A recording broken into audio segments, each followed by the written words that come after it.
Bienvenido a tu programa Testigos de la Fe.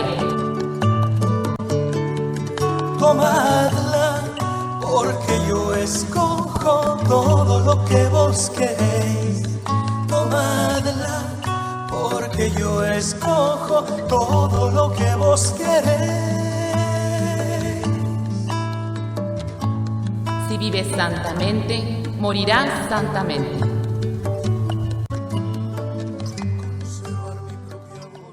Les saluda a su servidora María Gabriela, misionera de Jesús y de María, compartiendo el día de hoy, domingo 25, pero no de diciembre, domingo 25 de agosto. Fíjense, nos falta, si Dios lo permite, septiembre, octubre, noviembre y diciembre, 4 meses, y exactamente en un día como hoy, más 4 meses, sería la Navidad, 25 de diciembre. Saludamos a todos los que nos van a estar acompañando en este espacio donde hablamos de la vida de los santos que estaremos celebrando en el transcurso de esta semana y sobre todo también ya de la última de este mes de agosto, y que se ha pasado muy rápido, aunque este mes yo lo sentí un poco más tranquilito, no tan rápido como los meses pasados, pero pues al menos ya estamos en la última semana de este mes de agosto. Hoy es el último domingo, ya que la siguiente semana hasta el sábado es 31 y ahí se termina este octavo mes, que es el mes de agosto. Saludamos a los que nos acompañan a través de nuestra página del internet www.montemaria.org, también a través del Facebook, y los que nos siguen por la frecuencia 1090 en la radio. Pues también ya nos estamos preparando para lo que conlleva los siguientes meses, si es que Dios nos llama ante su presencia, y en el mes de septiembre vamos a estar celebrando el nacimiento de la Virgen María. El 8 de septiembre es un nacimiento, para que no se nos vaya a olvidar, 8 de septiembre, el nacimiento de nuestra Madre la Virgen María. En octubre, pues el mes del Rosario. En noviembre pedimos por todos los fieles difuntos, y preparándonos para la 30ª peregrinación guadalupana, que va a ser del 1 de diciembre al 10. Entonces el día primero es domingo. Van a ser pues 2 fines de semana. Bueno, siempre son 2 fines de semana, ¿verdad? Pero al menos el día que empieza es domingo. Vámonos hasta diciembre. El día primero es domingo. De ahí otro fin de semana sería el 7 y el 8. No sé a dónde llegan todavía, porque todavía no vemos eso, pero al menos el 7 y el 8 serían ya de los penúltimos días. A Montemaría se llega el día 10, que sería martes. Entonces, pues son los 10 primeros días de la peregrinación guadalupana. Quienes vayan a querer participar físicamente caminando, algunos pues ánimo, ¿verdad? Los que van a participar caminando, otros que quieran participar en alguno de los ministerios, pues al menos ahí está, de la peregrinación. Y ya posteriormente, pues las fechas que tenemos muy importantes, el día 12, que va a ser jueves, de diciembre estamos, este jueves, que es el día de nuestra Madre la Virgen de Guadalupe. De ahí nos vamos al viernes aniversario ya del Padre, 40 años, fíjense, 10 años menos de la peregrinación. Entonces, 40 aniversario sacerdotal. Nos vamos de ahí con la novena de las posadas, y la Nochebuena es el 24, que sería martes 24 de diciembre, y el 25 es miércoles, y así también el martes es 31 y el día primero el miércoles. Pues tiempo no nos falta mucho. Si lo vivimos de aquí a allá, pues le damos gracias a Dios, ¿verdad? Si nos llama antes, pues hay que estar preparados, porque luego también pues se va muy rápido todo esto, y así cuando menos, ya ahorita estamos teniendo calor, ¿verdad? Y todo, y después dentro de 4 meses vamos a andar como esquimales con frío por la época que luego se presta más para el tiempo de frío o de las lluvias. Pues vamos a unirnos con la sangre de nuestro Señor Jesucristo, en el nombre del Padre, del Hijo, del Espíritu Santo. Amén. Veamos quiénes son los santos que estaremos celebrando en esta semana, la última ya de agosto. Hoy, domingo 25, celebramos a San Luis, rey de Francia. Aquí está. Después, el día de mañana, lunes 26, celebramos a San José de Calasaz. El martes 27, Santa Mónica. Miércoles 28, San Agustín. Jueves 29, el martirio de San Juan Bautista. El viernes 30, el Beato Tomás de Kempis. Y el sábado 31, San Ramón Nonato. Repetimos, el día de hoy, domingo 25, celebramos a San Luis, rey de Francia. El día de mañana, lunes 26, San José de Calasaz. El martes 27, Santa Mónica, muy famosa, al igual que su hijo. Miércoles 28, San Agustín. De ahí nos vamos con el jueves 29, el martirio de San Juan Bautista. El viernes 30, Beato Tomás de Kempis. Y el sábado 31, San Ramón Nonato. Pues muchas felicidades a quienes van a estar cumpliendo años, celebrando algo en especial en estos días y en esta última semana del mes de agosto. Empezamos el día de hoy, celebramos a San Luis, rey de Francia. San Luis fue un nombre excepcional dotado por Dios de una gran sabiduría para gobernar, una enorme bondad que le atraía las simpatías de la gente y una generosidad inmensa para ayudar a los necesitados, unido todo esto a una profundísima piedad que lo llevó a ser un verdadero santo. Tuvo la dicha San Luis de tener por madre a una mujer admirable, Blanca de Castilla, que se preocupó por hacer de él un cristiano fervoroso y un gobernante intachable. Esta mujer formidable le repetía a su hijo: te amo muchísimo, pero preferiría 1000 veces verte muerto antes que saber que has cometido un pecado mortal. Era hijo del rey Luis VIII de Francia y nació en el año 1214. Toda su vida sintió una gran veneración por la iglesia donde fue bautizado y allá iba cada año a darle gracias a Dios por haberle permitido ser cristiano. Una vez preguntó a un empleado qué preferiría, si cometer un pecado mortal o volverse leproso. El otro le respondió que prefería el pecado. San Luis lo corrigió diciéndole: no hay desgracia ni enfermedad mayor ni más horrorosa que cometer un pecado grave. A los 12 años quedó huérfano de padre y su madre Blanca asumió el bando del país mientras el hijo llegaba a mayoría de edad. Al cumplir los 21 años fue coronado como rey con el nombre de Luis IX. Nos dice así: San Luis fue siempre un guerrero hábil, inteligente y valeroso, pero supremamente generoso con los vencidos. Cuando él subió al trono, muchos condes y marquesas, imaginándose que sería un joven débil y sin ánimos para hacerse respetar, se declararon en rebelión contra él.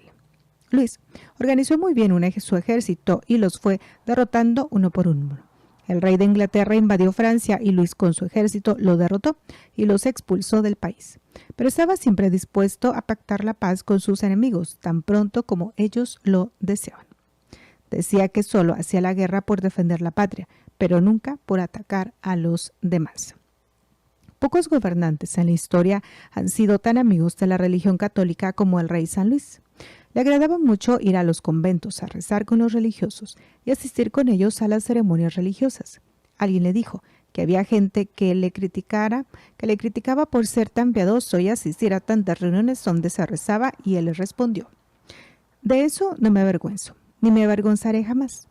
Y esté seguro de que si en vez de ir a esas reuniones a orar, me fuera a otras reuniones a beber, bailar y parrandear, entonces sí que esas gentes no dirían nada. Prefiero que me alabe mi Dios, aunque la gente me critique, porque por él vivo y para él trabajo y de él lo espero todo. A los 19 años contrajo matrimonio con Margarita, una mujer virtuosa que fue durante toda su vida la más fiel compañera y colaboradora. Su matrimonio fue verdaderamente feliz. Tuvo 5 hijos y 6 hijas. Sus descendientes fueron reyes de Francia mientras este país tuvo monarquía, o sea, hasta el año 1793, por 7 siglos, hasta que fue muerto el rey Luis XVI, al cual el sacerdote que lo acompañaba le dijo antes de morir: hijo de San Luis, ya puedes partir para la eternidad. A sus hijos los educó con los más esmeros cuidados, tratando de que lo que más les preocupara siempre fuera el tratar de no ofender a Dios. San Luis se propuso disminuir en su país la nefanda costumbre de maldecir y mandaba dar muy fuertes castigos a quienes sorprendía maldiciendo delante de los demás. En esto era sumamente severo y fue logrando que las gentes no escandalizaran con sus palabras maldicientes. Otra ley que dio fue la prohibición de cobrar intereses demasiado altos por el dinero que se prestaba. En ese tiempo existían muchos usureros, especialmente judíos, que prestaban dinero al 5 o 6% mensual y arruinaban a miles de personas. San Luis prohibió la usura, que consiste en cobrar intereses exagerados, y a quienes sorprendía aprovechándose de los pobres, en esto les hacía devolver todo lo que les había quitado. Un rico millonario mandó matar a 3 niños porque entraban a sus fincas a cazar conejos. El rey San Luis hizo que al rico le quitaran sus haciendas y las repartieran entre la gente pobre. Sabiendo que era un hombre extremadamente piadoso, le hicieron llegar desde Constantinopla la corona de espinas de Jesús, y él, entusiasmado, le mandó construir una lujosa capilla para venerarla. Y al saber que la tierra santa donde nació y murió Jesús era muy atacada por los maometanos, dispuso organizar un ejército de creyentes para ir a defender el país de Jesús. Esto lo hacía como acción de gracias por haberlo librado Dios de una gran enfermedad. Organizó una buena armada y en el año 1247 partió para Egipto, donde estaba el fuerte de los maometanos. Allí combatió heroicamente contra los enemigos de nuestra religión y los derrotó, y se apoderó de la ciudad de Damieta. Entró a la ciudad no con el orgullo de un triunfador, sino a pie y humildemente, y prohibió a sus soldados que robaran o que mataran a la gente pacífica. Pero sucedió que el ejército del rey San Luis fue atacado por la terrible epidemia del tifo negro y disentería, y murieron muchísimos, y el mismo rey cayó gravemente enfermo con altísima fiebre. Entonces los enemigos aprovecharon la ocasión y atacaron, y lograron tomar prisionero al santo monarca. En la prisión tuvo que sufrir muchas humillaciones e incomodidades, pero cada día rezaba los salmos que rezaban los sacerdotes diariamente. Los maometanos le exigieron como rescate 1.000.000 de monedas de oro y entregar la ciudad de Damieta para liberarlo a él y dejar libres sus soldados. La reina logró conseguir el 1.000.000 de monedas de oro y les fue devuelta la ciudad de Damieta. Pero los enemigos solamente dejaron libres al rey y algunos de sus soldados. A los enfermos y a los heridos los mataron, porque la venganza de los musulmanes ha sido siempre tremenda y sanguinaria. El rey aprovechó para irse a Tierra Santa y tratar de ayudar a aquel país de las mejores maneras que le fuera posible. Él ha sido uno de los mejores benefactores que ha tenido el país de Jesús. A los 4 años, al saber la muerte de su madre, volvió a Francia. En su tiempo, fue fundada en París la famosísima Universidad de la Sorbona, y el Santo Rey la apoyó lo más que pudo. Él mismo hizo construir un hospital para ciegos que llegó a albergar 300 enfermos. Cada día invitaba a almorzar en su mesa a 12 mendigos o gente muy pobre. Cada día mandaba repartir a las puertas de su palacio mercados y ropas a centenares de pobres que llegaban a suplicar ayuda. Tenía una lista de gentes muy pobres, pero que les daba vergüenza pedir, pobres vergonzantes, y les mandaba ayuda secretamente sin que los demás se dieran cuenta. Buscaba por todos los medios que se evitaran las peleas y las luchas entre los cristianos. Siempre estaba dispuesto a ser de mediador entre los contenedores para arreglar todo a las buenas. Sentía un enorme deseo de lograr que los países árabes se volvieran católicos. Por eso fue con su ejército a la nación de Túnez a tratar de lograr que esas gentes se convirtieran a nuestra santa religión. Pero allá lo sorprendió su última enfermedad, un tifo negro que en ese tiempo era mortal. Dictó entonces un testamento que dice: es necesario evitar siempre todo pecado grave y estar dispuesto a sufrir cualquier otro mal antes que cometer un pecado mortal. Lo más importante de la vida es amar a Dios con todo el corazón. Cuando llegan las penas y los sufrimientos hay que ofrecer todo por amor a Dios y en pago de nuestros pecados.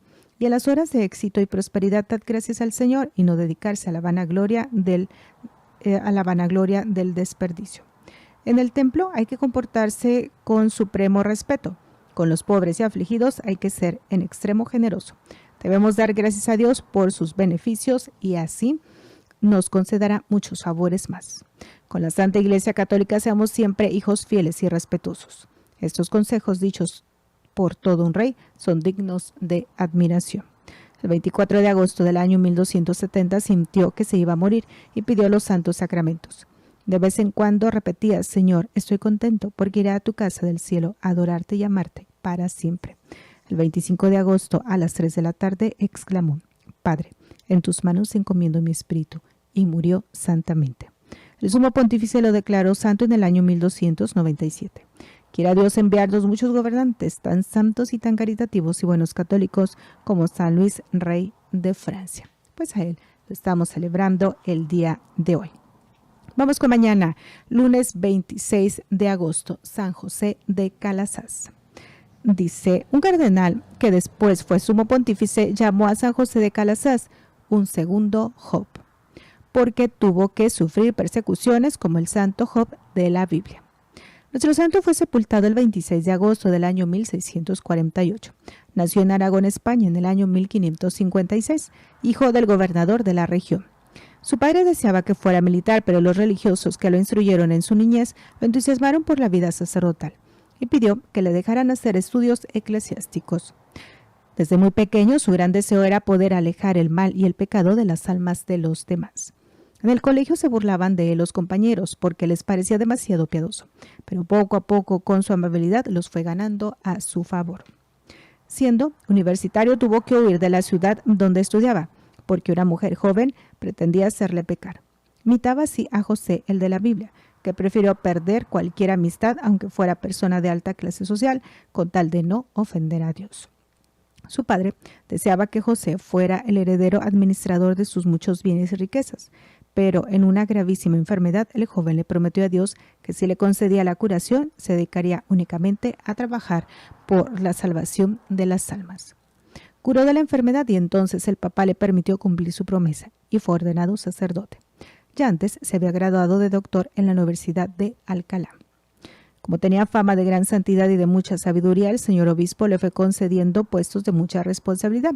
Primero lo envió a una región montañosa, donde la gente era casi salvaje y muy ignorante en la religión. Allá, entre nieves y barrizales y por caminos peligrosos, se propuso visitar familia por familia para enseñarles la religión y el cambio total. En Barcelona existía una terrible pelea entre dos familias de las principales de la ciudad, con grave peligro de matanza. San José fue enviado a poner paz y logró que se casara un joven de una de las familias con una muchacha de la familia contraria, y así volvió a haber paz entre los que antes eran enemigos. El señor obispo de Urgel lo nombró su vicario general, el más alto puesto de la diócesis después del prelado. Pero él sentía una voz en su interior que le decía, váyase a Roma, váyase a Roma. Y en sueños veía multitudes de niños desamparados que le suplicaban se dedicara a educarlos. Así que renunciando a sus altos puestos y repartiendo entre los pobres las grandes riquezas que había heredado de sus padres, se dirigió a pie a la ciudad eterna. En Roma se hizo socio de una cofradía que se dedicaba a enseñar catecismo a los niños y se dio cuenta de que la ignorancia religiosa era total y que no bastaba con enseñar religión los domingos, sino que era necesario fundar escuelas para que los jovencitos tuvieran educación e instrucción durante la semana. En ese tiempo los gobiernos no tenían ni escuelas ni colegios y la juventud crecía sin instrucción. Se reunió entonces con unos sacerdotes amigos y fundó su primera escuela en Roma. Su fin era instruir en la religión y formar buenos ciudadanos. Pronto tuvieron ya 100 alumnos. Tenían que conseguir profesores y edificios porque los gobiernos no costeaban nada de eso. Pronto fueron llegando buenos colaboradores y los alumnos ya fueron 700. Más tarde eran ya 1000 jóvenes que estudiaban en las escuelas dirigidas por José y sus amigos. En sus ratos libres se dedicaba a socorrer enfermos y necesitados, especialmente cuando llegaba la peste o las inundaciones. Con su amigo San Camilo eran incansables en ayudar. A sus institutos educativos les puso el nombre Escuelas Pías y los padres que acompañaban al padre Calasas se llamaron Escolapios. Después de un par de años ya había escuelas pías en varias partes de Italia y en otros países. Ahora, los padres Escolapios tienen 250 casas en el mundo, dedicadas a la educación con 1.630 religiosos. Son estimadísimos como educadores. Los envidiosos empezaron a hacer llegar quejas contra las escuelas pías y el sumo pontífice Clemente VIII envió a los sabios cardenales Baronio y a Antoniani a que hicieran una visita sorpresa a las tales escuelas. Los dos cardenales se presentaron repentinamente sin previo aviso y encontraron que todo funcionaba tan sumamente bien que el Papa, al escuchar su excelente informe, se propuso ayudarlas mucho más adelante. Algo parecido hizo más tarde el Papa Paulo V y al darse cuenta de lo bien que funcionaban las escuelas del padre Calasas, les concedió toda su ayuda. Y en verdad que las necesitaba porque las dificultades que se presentaban eran muy grandes. El padre Calasas tenía una gran fuerza y un día se echó sobre las espaldas una pesadísima campana y se subió por una escalera para llevarle a la torre. Pero la escalera se partió y él cayó con la campana y se rompió una piedra. Duró varios meses en cama entre la vida y la muerte, y desde entonces su falta de salud lo hizo sufrir mucho. Pero los mayores sufrimientos le iban a llegar de otra manera totalmente inesperada. Recibió al padre Calazás como colaborador a un hombre ambicioso y lleno de envidia, el cual se propuso hacerle la guerra y quitarle el cargo de superior general. Por las calumnias de este hombre y de varios más, nuestro santo fue llevado a los tribunales y solamente la intervención de un cardenal obtuvo que no lo echaran a la cárcel.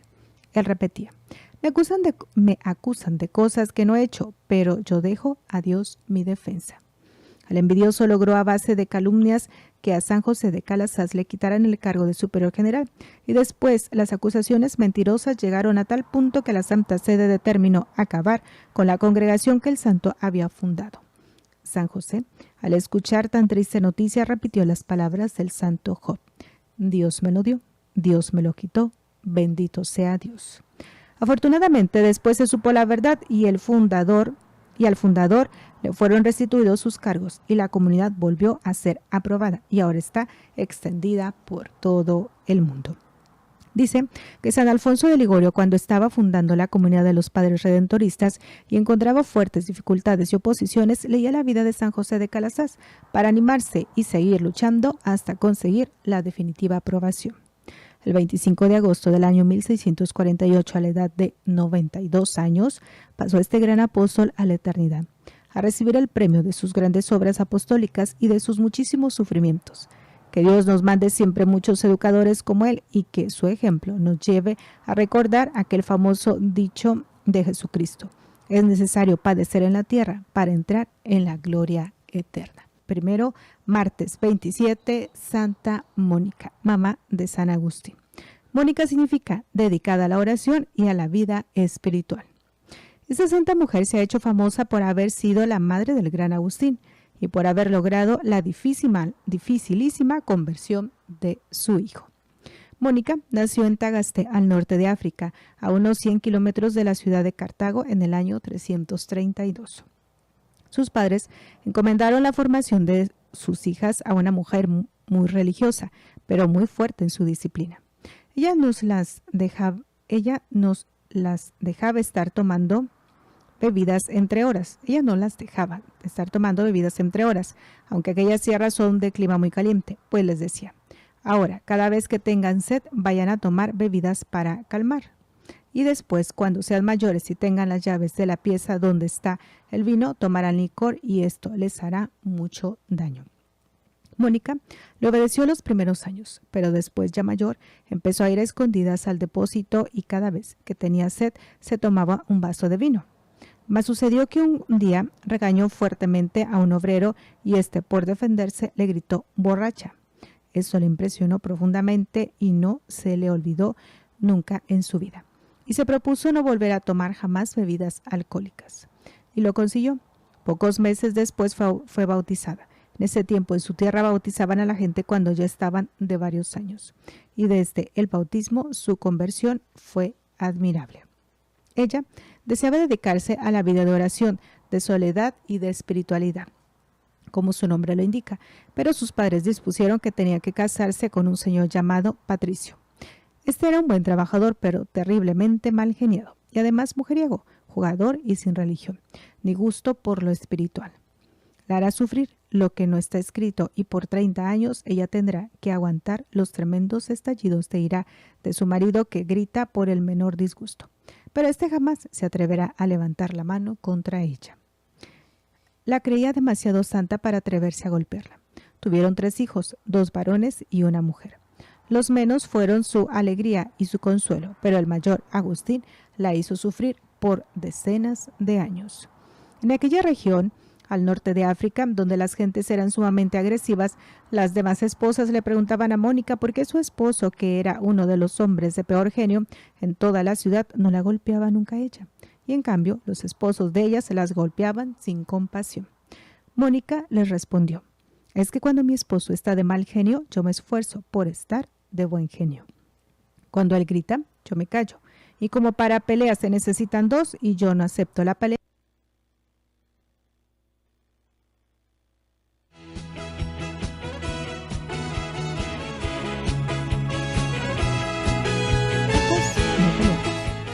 fórmula se ha hecho célebre en el mundo y ha servido a millones de mujeres para mantener la paz en casa.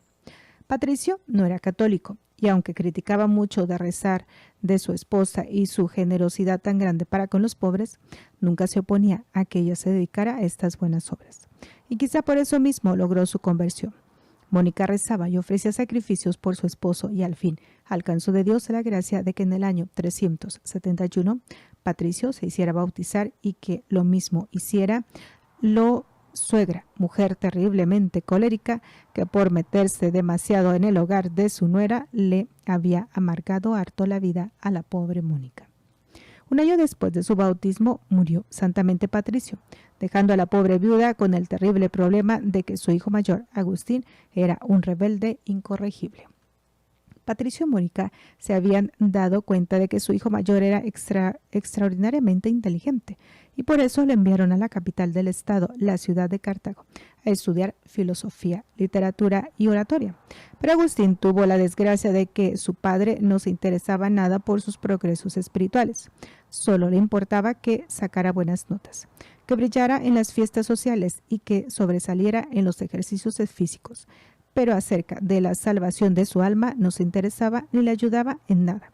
Y esto fue fatal para él, pues fue cayendo de mal en peor en pecados y errores. Cuando murió su padre, Agustín tenía 17 años y empezaron a llegarle a Mónica noticias cada vez peores, que al joven llevaba una vida nada santa, que en una enfermedad ante el temor de la muerte se había hecho instruir acerca de la religión y se había propuesto hacerse católico, pero que sanando de la enfermedad había abandonado el propósito de hacerse bautizar. Y finalmente se había hecho socio de una secta, los maniqueos, que afirman que el mundo no lo había hecho Dios, sino el diablo. Y Mónica, que era bondadosa pero no cobarde y floja, al volver su hijo a vacaciones y al empezar a oírle mil barbaridades contra la verdadera religión, lo echó sin más de casa y cerró las puertas, porque bajo su techo no quería albergar enemigos de Dios.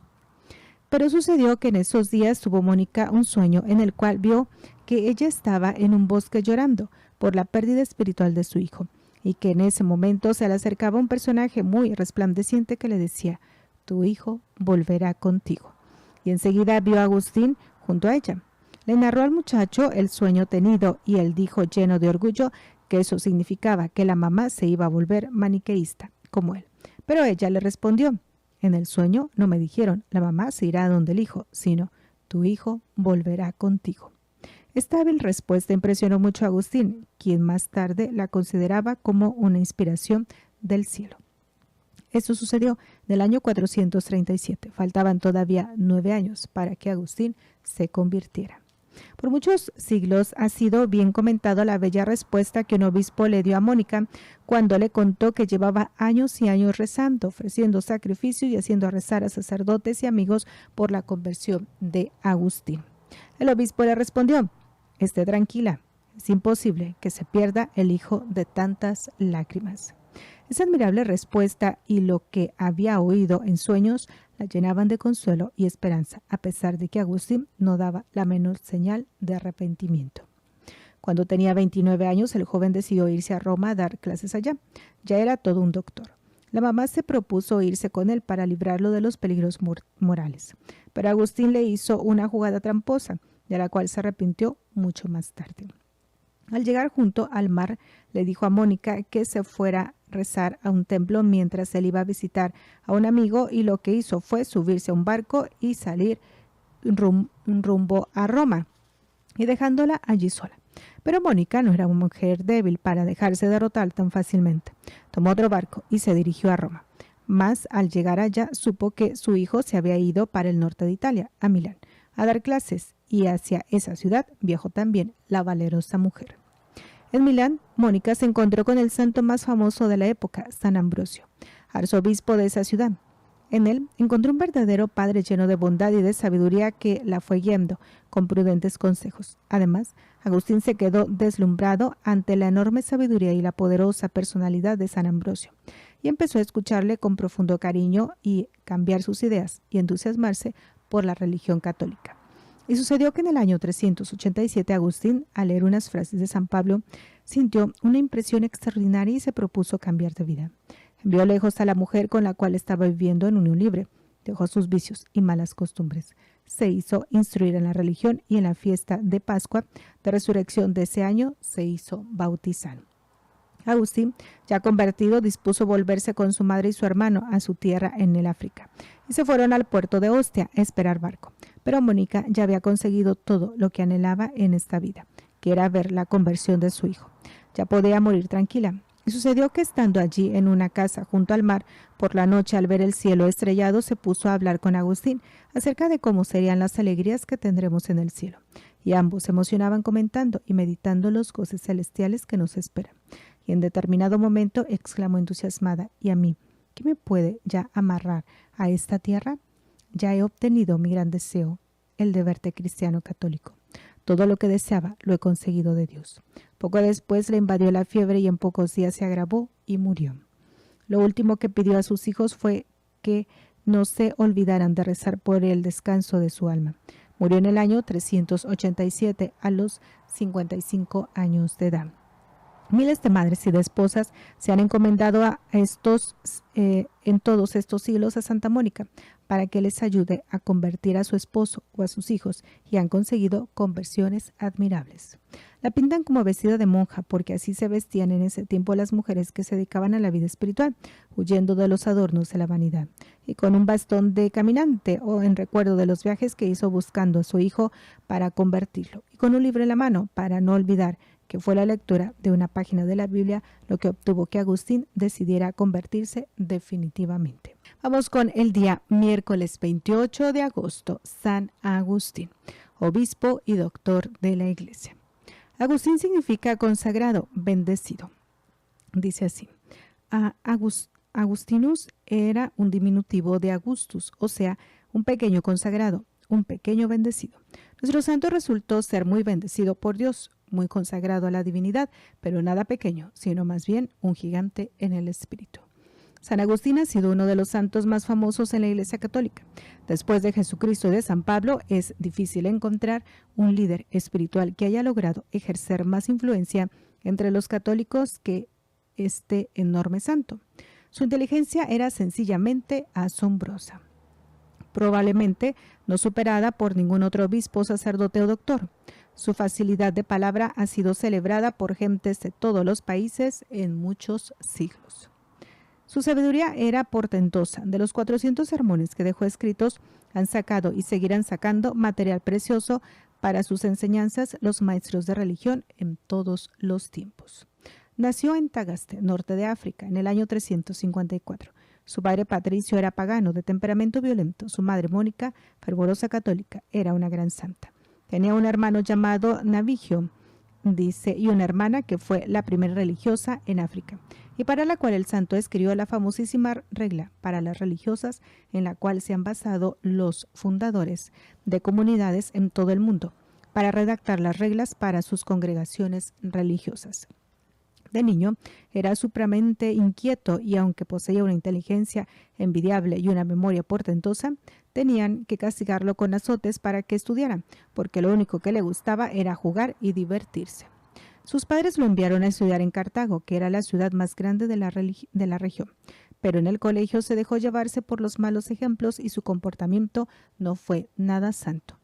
Eso sí, en las elecciones llegó a ser el número 1 y en las declamaciones el que más sobresalía. En las discusiones académicas era admirablemente invencible, pero su moralidad no era ejemplar. Muchos noviazgos, asistencias demasiado frecuentes a funciones y representaciones de teatro nada recomendables. Hasta los 32 años, su existencia es cadena continua de faltas y de miserias morales. De todo ello habla en su más conocido libro. Cuando Agustín se convirtió al catolicismo, escribió el libro llamado Confesiones, que lo ha hecho famoso en todo el mundo. Su lectura ha sido la delicia de millones de lectores en muchos países por muchos siglos. Él comentaba que a la gente le agrada leer este escrito porque cada cual goza conociendo los defectos ajenos, pero no se esmera por corregir los propios. La lectura de las confesiones de San Agustín ha convertido a muchos pecadores. Por ejemplo, Santa Teresa cambió totalmente de comportamiento al leer tan bellas páginas. Cuando joven tuvo una grave enfermedad y ante el temor de la muerte se hizo instruir en la religión católica y se propuso hacerse bautizar. Pero apenas recobró la salud, se le olvidaron sus buenos propósitos y siguió siendo pagano. Más tarde criticará fuertemente a los que dejan para bautizarse cuando ya son bastantes años para poder seguir pecando más tranquilamente. Luego leyó una obra que se hizo un gran bien y fue el de Hortensio de Cicerón. Este precioso libro lo convenció de que cada cual vale más por lo que es y por lo que piensa que por lo que tiene. Pero luego sucedió que tuvo un retroceso en su espiritualidad. Ingresó en la secta de los maniqueos que decían que en este mundo lo había hecho el diablo y enseñaban un montón de errores absurdos. Luego se fue a vivir en unión libre con una muchacha y de ella tuvo un hijo al cual llamó Adeodato. Al terminar sus estudios en Cartago volvió a su tierra, Tagaste, pero Mónica no pudo aceptar de ninguna manera que su hijo viviera en unión libre. Y además a la Santa Madre le causaba horror las herejías que Agustín había aprendido en la secta de los maniqueos y que andaba repitiendo. Así que sin más ni más lo echó de la casa y ella no quería ser alcahueta de los errores de su hijo. Luego leyó las obras del sabio filósofo Platón y se dio cuenta que la persona humana vale mucho más por su espíritu que por su cuerpo y que lo que más debe uno esmerarse por formar y fortalecer es su espíritu y su mente. Estas lecturas del sabio Platón le fueron inmensamente provechosas y lo van a guiar después durante toda su existencia. Se dedicó a leer la Santa Biblia y se desilusionó porque le pareció que este libro era demasiado sencillo y que no tenía el estilo literario de los libros mundanos. Y dejó por un tiempo de leerla. Después dirá, suspirando de tristeza porque la leía con orgullo y por aparecer sabio, por eso no me agradaba, porque yo en esas páginas no buscaba santidad, sino vanidad. Por eso me desagradaba su lectura. Oh sabiduría siempre antigua y siempre nueva, cuán tarde te he conocido. En Tagaste y en Cartago se dedicó a dar clases por 9 años, con notable éxito, pero luego dispuso viajar a Roma a enseñar en esa capital. La mamá que temía que en Roma pudiese extraviarse más su hijo y perderse por completo, se dispuso a acompañarlo en su viaje a Roma. El hombre que marcó definitivamente el camino de nuestro santo fue San Ambrosio, arzobispo de Milán, sabio famoso, líder espiritual indiscutible en la ciudad y el país, gran orador y escritor brillantísimo. Desde el principio, el joven profesor se siente como deslumbrado por la sabiduría y la santidad de este gran arzobispo y empieza a no faltar a ninguno de sus sermones y su modo de pensar y de vivir comienza a transformarse por completo. Agustín tiene varios amigos que lo aconsejan y acompañan y animan. Son Alipio, que desde joven lo ha ayudado siempre, Elpidio, su hermano, y Adeodato, su hijo. Un día Romaniano le cuenta la historia de San Ambrosio Abad, que dejó su vida de riquezas y comodidades y se fue a un desierto a orar y a hacer penitencia, y Agustín exclama: todos estos se atrevieron a dejar su vida mundana y a empezar una vida de santidad, ¿y por qué yo no? ¿Qué es lo que me detiene para dar ese paso? Y fue entonces cuando empezó a escuchar que en una casa vecina unos niños jugaban y repetían muchas veces esta frase: abra y lea, abra y lea. Él no recordaba haber oído nunca repetir esa frase en un juego y consideró aquello como un aviso de Dios y abrió el primer libro que encontró a mano. Era la Santa Biblia y allí encontró en el capítulo 13 de la carta de San Pablo a los Romanos, en el verso 13, y leyó lo siguiente: portémonos no como quien está en tinieblas y oscuridad, sino como quien obra en pleno día y en plena luz. Comportémonos de la manera más digna posible, nada de impurezas ni de vicios o excesos de ninguna clase. No nos dejemos dominar por la carne y sus concupiscencias. Aquello fue como un relámpago en su cerebro. Empezó a llorar y se dio cuenta que su comportamiento hasta entonces había sido todo lo contrario de lo que Dios manda en esta frase que acaba de leer, y que era necesario empezar una vida totalmente nueva y distinta de la anterior. Tenía 32 años de edad y los siguientes 40 años serán de admirable santidad, progresando cada vez más y más. Despachó hacia el África a la madre de Adeodato y nunca más se volverán a encontrar con ella. Abandonó para siempre los juegos al azar y las fiestas mundanas, dice, y ya había quemado los libros de los herejes maniqueos, convencido de que lo que enseñaban eran errores horrendos. y se decidió con todo entusiasmo a prepararse para hacerse bautizar y llegar a ser cristiano católico. Mónica gozaba lo indecible. Con razón un obispo le había dicho a ella al verla llorar y rezar tanto por la conversión de Agustín: es imposible que se pierda un hijo por el cual se ha rezado y llorado tanto. En la Pascua del año 387, Agustín recibe solemnemente el bautizo de manos del gran arzobispo San Ambrosio. En ese día también fueron bautizados su amigo Alipio y su hijo Deodato, que tenía 15 años. Fue un día grande, enormemente feliz. Al volver a África, fue ordenado sacerdote y el obispo Valerio de Hipona, que tenía mucha dificultad para hablar, lo nombró su predicador. Y pronto empezó a deslumbrar con sus maravillosos sermones. Predicaba tan hermoso como nunca ninguno había oído predicar por allí. Las gentes lo escuchaban hasta por 3 horas seguidas, sin cansarse. Los temas de sus sermones eran todos sacados de la Santa Biblia, pero con un modo de hablar tan agradable y sabio que sus oyentes se entusiasmaron al escucharle. Pues hasta aquí vamos a dejarla porque todavía nos faltaba mucho más de la vida de este santo, San Agustín, que lo vamos a estar celebrando ahora el día miércoles 28 de agosto. Continuamos en unos momentos más con la celebración de la Santa Misa, recordándoles este mensaje: Dios es amor y te ama. Solo me asusta una cosa, conservar mi propia voluntad. Ellos ya están con Dios. Luchemos como verdaderos testigos de la fe para alcanzar nuestra meta. Gracias por dar tu vida a Cristo. Dios es amor y te ama.